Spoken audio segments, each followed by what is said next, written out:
Today we've got a bit of a comparison. I've recently been asked to repair this Hornby 4F. It's got it had a TTS decoder in it with a fairly generic sound. And recently I installed a Loksound Sounds 4F sound file into this Hornby 4F. So the locos are both identical.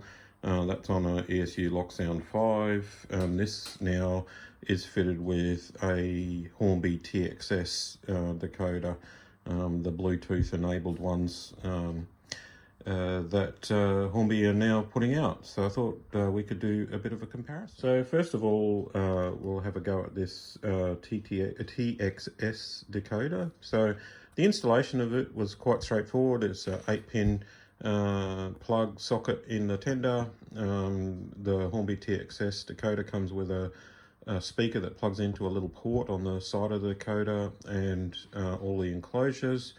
It has a whole range of different enclosures that you can put the speaker on. You just peel the backing off the rear of the speaker and put it into the enclosure, and I sealed it up a bit better. It's not really airtight, but anyway, it seemed to go all right. But let's have a listen to the sound. So you can do this either via Bluetooth or via DCC. I'm doing it via DCC today. So turn it on.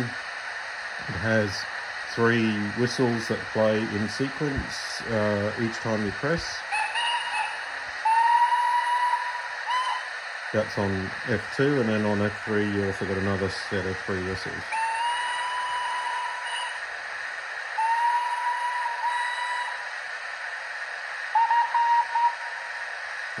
It has a range of other sound functions, but anyway, let's listen to the chuff.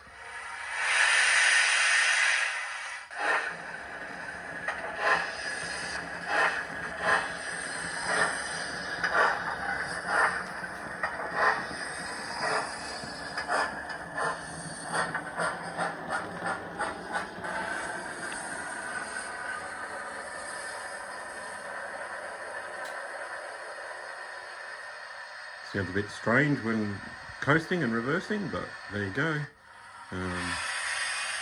Makes a loud noise of supposedly a cylinder drain or something.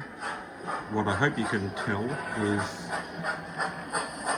there is no synchronization of the chuff, but I have seen that on some of the factory fitted, oh there's my dog, some of the factory fitted locos, that they do seem to have the chuff timed pretty well.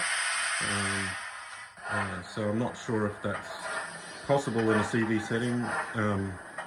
All the CVs are available in the Bluetooth app if you wanted to, but there's a few there that you've got to read a manual to look at.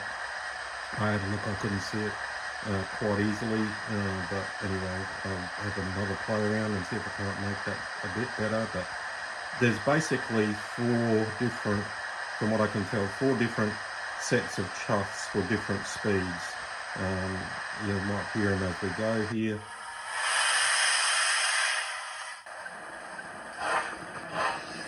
Slow one, slightly faster,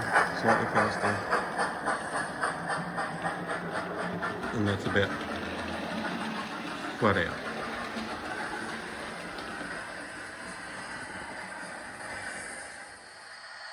So we'll bring this thing back now.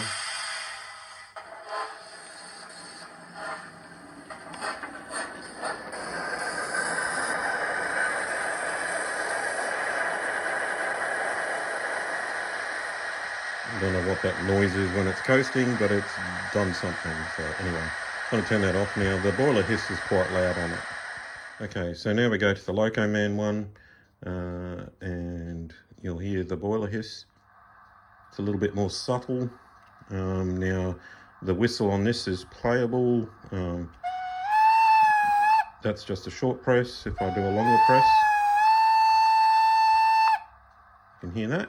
And it also has random whistles on 3 for short whistles.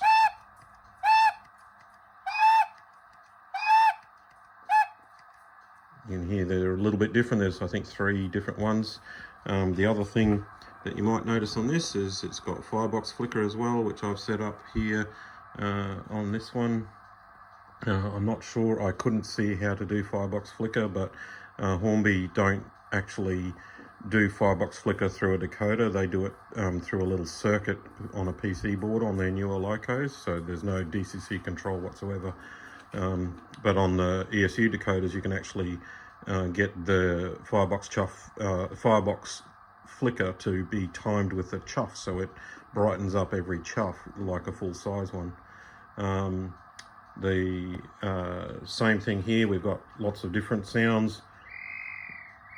We've got same as you know, the Hornby one, but the difference here is the sound clarity is so much better, and this sounds like a 4F. So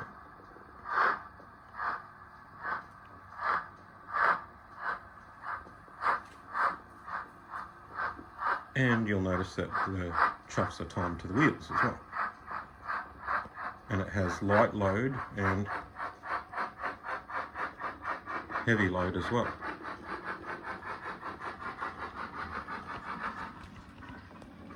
And a good working brake, which I think the Hornby one does do, but you notice it's just a bit more sophisticated. Well, actually a lot more sophisticated in terms of how the sound works. The sound works prototypically. Brake squeal works when it's supposed to. You can hear, we've done a wheel slip there because we've gone too fast with the acceleration. So all of those things are possible. And I think I've got a rubbing contact there by the clicking noise that's making. I'll have to have a check of that out. Yeah, there's a rubbing contact there, I can hear it. But what that tells us is that really the Hornby TXS sound, as I've said before with the TTS sound, if you're not bothered by having something prototypical, the new TXS decoder is pretty easy to fit, as is an 8-pin decoder in there. The only difference here is with the ESU one, you'd have to solder the speaker, or depending on the decoder, the speaker does come pre-soldered on some of them. You just have to fit an enclosure, which is pretty much the same as the Hornby TXS, so really not much difference in fitting between the two. But I hope you can tell the sound on the ESU one with the Locoman sounds is far more prototypical. The engine is actually recorded off a 4F. It has that slightly offbeat and a bit wet sounding or muffled sounding exhaust.